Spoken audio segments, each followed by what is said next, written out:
Morning बेटा, मैं Chaurasia ma'am आपको एसएसटी पढ़ाऊंगी। इससे पहले आपने जो पढ़ा है वो है भोजन। जिस प्रकार से भोजन मनुष्य के लिए आवश्यक होता है, उसी प्रकार से जल अत्यंत आवश्यक होता है। आज हमारा दूसरा टॉपिक है जल की आवश्यकता। क्या नाम है टॉपिक का? जल की आवश्यकता। जल मीन्स वाटर, यानी कि पानी की आवश्यकता हमारे लिए कितनी और क्यों होती है। पृथ्वी पर जल सर्वाधिक सामान्य पदार्थ है। यूं तो देखने में जल एक सामान्य पदार्थ है। यह पृथ्वी की सतह पर 70% से अधिक क्षेत्र में व्याप्त है। ये कितने क्षेत्र में व्याप्त है?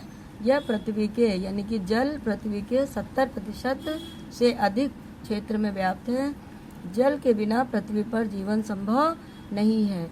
हम इसके बिना जीवित नहीं रह सकते। पशु पक्षी व पौधे सभी को जल की आवश्यकता होती है।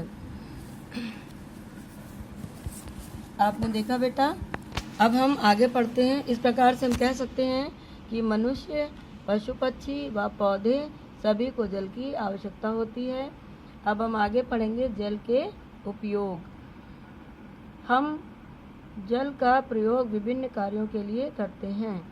पीने के लिए, सिंचाई के लिए, बिजली उत्पादन के लिए, खाना पकाने के लिए, नहाने तथा कपड़े धोने के लिए, सफाई के लिए, आग बुझाने के लिए जल का प्रयोग किया जाता है।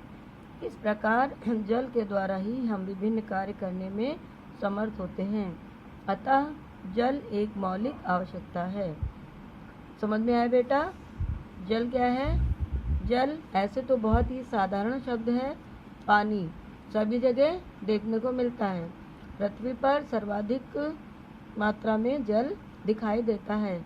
यह पृथ्वी पर 70% से अधिक क्षेत्र में व्याप्त है। जल मनुष्य, पशु पक्षी तथा पेड़ पौधों की मौलिक आवश्यकता है। जल के बिना पृथ्वी पर जीवन संभव नहीं है।